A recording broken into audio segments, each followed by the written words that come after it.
was the journey before the Shark Tank, right? I think what we would like to understand is your workup towards getting towards Shark Tank. I know that for sure that you have a great product, right? I've used your product, I've seen your product, I've seen multiple times your demos, right? But that being one, right? Explain to our audience some of the experiences that you have while getting to get there. At the early days when we were building out a product and sort of trying to take it to market, one of the biggest challenges with our product is it's a highly experiential product in nature, right? So it's combination of hardware, content, different AI working out there. So for a consumer to really understand that. So could you also just tell us, the audience, for those who don't know what PORTL is about and the product is about, just a brief. Yeah, absolutely. So PORTL is a connected fitness and wellness technology company. We basically focus on personalized health, fitness and wellness solutions delivered through our smart hardware infrastructure. So today our flagship product is the PORTL Studio, which is a smart mirror that doubles up as your home gym with a built-in personal trainer.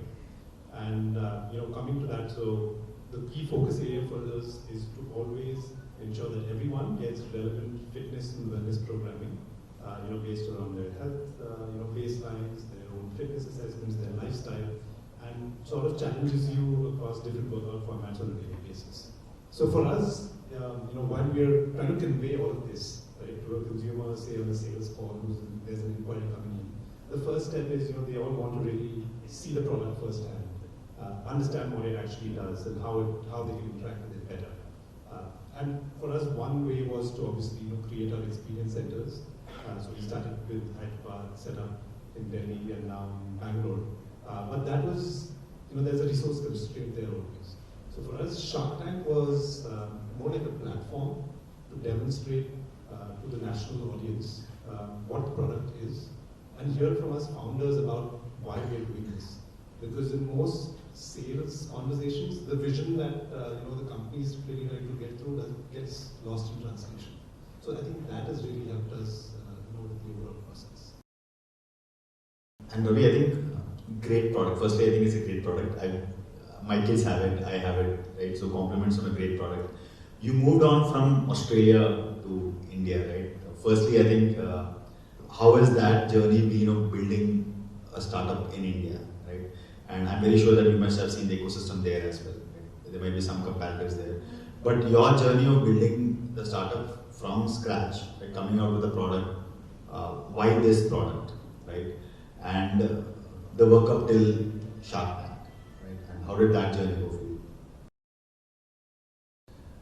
Yes, so definitely I have got a lot of comparisons between what I've seen and experienced in Australia versus what I've seen here. When I was in Australia, like an entrepreneur would always think that I was not doing my full capacity by working for some other organization. I always thought that I should be doing something of my own once again. Just a few years back, just to talk about my background, I come from a family-run business. My father had a biscuit manufacturing unit. We were completely into the F&B space, importing multiple products into India, distributing it across multiple distributor channels, getting private label manufactured from Bombay, Gujarat, exporting them to Middle East and Africa.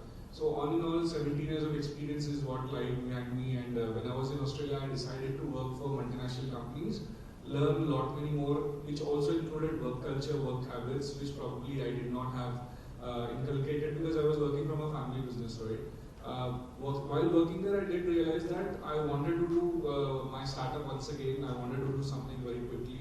But to be honest, it was very difficult for me to find opportunities in Australia because things are so organized and so disciplined out there. I was always thinking, there was nothing much that I was willing to do. But when I look back at India, with this kind of a vibrant audience that India brings in, there were so many more opportunities, so many more challenges that could actually turn out to be a great business opportunity as well. And while being there as an NRI, you would always keep connecting yourself to the Indian news to understand what is happening in India. And we were so excited to see that the startup ecosystem was built every day in and day out here now. And apparently for my personal reasons, there was a time that I had to come back to India. My father wasn't keeping too well. And we decided to come back to India. And then I thought, okay, ab India jana hai, so we'll have to do something on my own. I want to do something which is very exciting and which gives me a kick, which brings me out of the bed and makes me work harder every day. I wanted to do F&B space because I've always been in that category. I'm not a person who's very techy, doesn't understand AI, ML, all that stuff. Pretty straightforward guy. So in the F&B space, we wanted to do something which was very exciting, and apparently, like they always say, when an entrepreneur is very, very keen on finding an opportunity, the opportunity comes to you straight in your hand. My sister was packing her suitcase. She had come down to visit us with her kids, and while coming back to India, she was packing ice popsicles, the local brands of Australia. And I'm just sitting there and saying, why are you even packing these? Because I'm sure India mein bahut sare ice popsicle ho gaye. And she tells me that, Ravi, there's absolutely none in India that I can trust of. And India, because of the huge temperature, high temperature, she wanted to bring those ice popsicles. And that one simple statement that she gave me triggered that idea in my mind. And the concept started to create. Obviously, I couldn't go ahead and sell ice popsicles in a single format. So we did a lot of innovation there. We understood that we had to pack it in a box of 12 popsicles or a bag of 36 to make the price point higher, so we could be profitable. We ensured that instead of doing just refrigerated transportation, we wanted to get rid of refrigeration, so we wanted to clear out on the supply chain challenges as well. So we digged out all the challenges that we knew were coming in because of our background experience that we had, and before coming into India, we created a product which was certainly amazing to our expectations at least. We came down to India, we did a lot of market research. Obviously, we did not have funds. So I remember me and Anuja going in front of IMAX theatre, standing there with the ice popsicle with a very clean, simple packaging, and we decided to to give free 100 popsicles to the audience there. So first 30 popsicles went out pretty easily. People loved it. They said, wow, it's a great product. It's been a long time. But then I was still not satisfied. So I said, okay, let me start selling the ice popsicle to these guys and see whether they'll actually pay me for it. So we started to charge them $20. They started to pay for it. And then we got a validation that, okay, this is a good product fit which will survive. And apparently one fine day, Shark Tank ad came onto our social network handle. We applied for it, gone through a couple of rounds, 4 or 5 rounds, auditions and all that. And finally Shark Tank happened.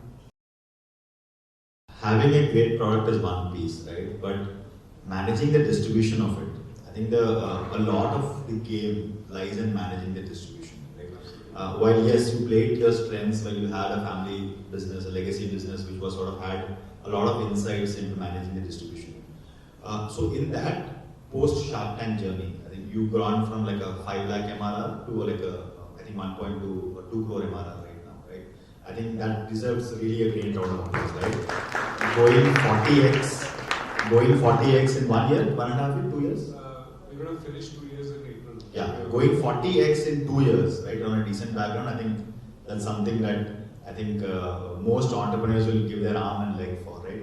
But what I would like to understand is, all sharks pitched in, and I think Aman did a follow-up also. Piyush, sorry, did a follow-up, right? But what is the kind of value that they added towards this growth from X to 40x sort of piece, right? And many people who I've interacted with on Shark Tank say, yeah, it was a distraction, right? 3-4 mahine mere ko usme lag gaye, Yes, of course I got a shot at it and so on and so forth. But did it add, how much of a value did it add? How much of a support or help did it help you in getting to that journey of X to 40x? So that's a pretty interesting question because a lot of people ask me how much is the shark supporting you in the 40x of growth that you've actually got. I'll be very honest. Of course, Shark Tank India is a great platform. It is like launching a satellite, right? It's a launch pad. The satellite gets a great push and it takes a direction. But at the end of the day, who's going to be driving the satellite is definitely up to the pilot or the astronaut, whoever is doing it. It cannot be that just because you have a great launch pad, you will touch the skies or you will reach the moon. You will have to ensure that the person who's driving the entire satellite should actually have a clear vision and a goal, a great team at the back end who's actually moderating every moment and scale as such. Shark Tank has been a great platform. The Sharks is tremendous in terms of support. Obviously, they have their own business to run. They have their limited time. They want to devote their time to those startups where they are funded and requires more support.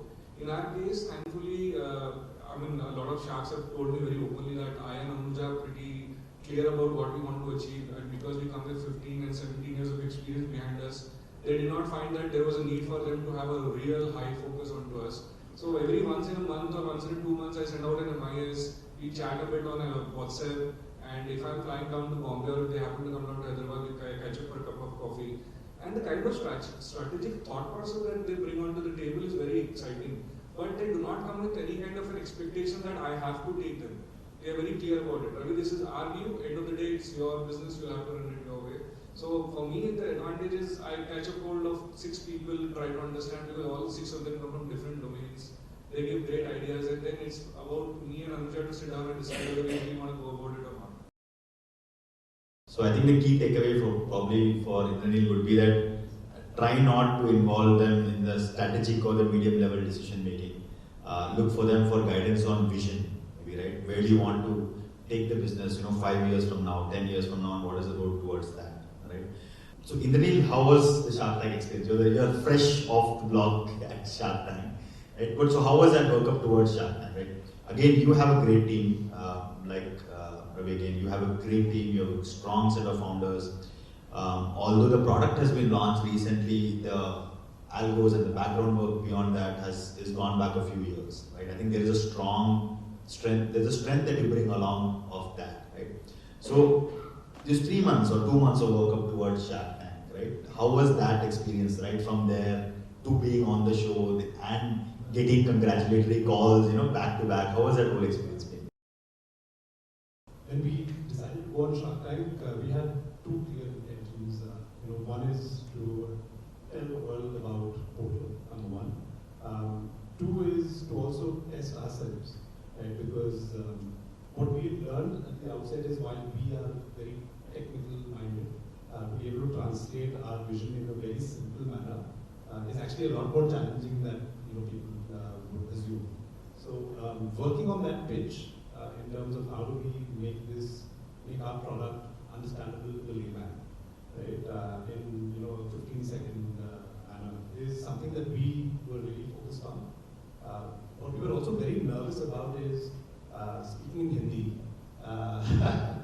Because we are all. So I think there's an Australian background here also, right? One of our founders one of the founders is from the US, and while we are all based out of India, we don't regularly end up speaking in Hindi. So sort of communicating our entire vision in Hindi was a bigger challenge than the actual business end of things.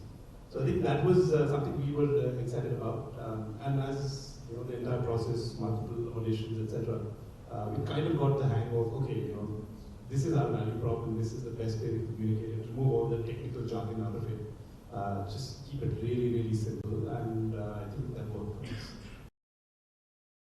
So have you seen if I had to calibrate the spike, the sales spike after the Shark Tank, would you be able to put any numbers to it, or is it it's too early to put numbers? I think it's a little too early, but we've definitely seen massive uptick. Surprisingly more on the distribution side, because I think now, just over the last month or so, we've started opening up distribution channels in practically every city. And not just in India, internationally as well. So I think that is something that we need to really expect. On the consumer side, inquiries have gone up through the roof, a lot of conversions. Earlier, the sales cycle that we used to follow with our customers were someone likes the product, they discover it online, then they would want to come and see the product XYZ, and then convert. I think what Shark Tank allowed us to do is also sort of establish that level of trust and credibility. So now we see a lot of customers, because ours is a high ticket item, upwards of 1 lakh. So, but now we're seeing customers just place those orders directly without ever having seen the product in person, which is a very encouraging thing to see. So I think the value that Shark Tank brings, if I had to sort of sum it, right, I think the value that Shark Tank brings is at multiple levels, right? One level is that it puts you on the map, right? That the people assign a lot of credibility to a shark-funded sort of a startup, right? That is one piece to it. There is, of course, a business objective which gets met, which means that there's a spike which happens, right? I think hopefully you will be able to replicate his growth, right? It can be sustained that spike. It need not be a spike. It would probably be a rising graph, a 45-degree graph. The spike keeps continuing, and then you sustain it through other additional your marketing, PR, branding sort of initiatives, so that that graph keeps going up, right? And the third piece which you can hope for is for some kind of visionary advice, visionary guidance from the sharks in itself to add value to wherever your chinks in your armor are, so to speak. Right? If there are gaps that you want to fill, these are these 15 minutes, 20 minutes, 30-minute conversations, which will probably help you get an idea of how to fill those gaps. Right? I think that is the third level of conversation that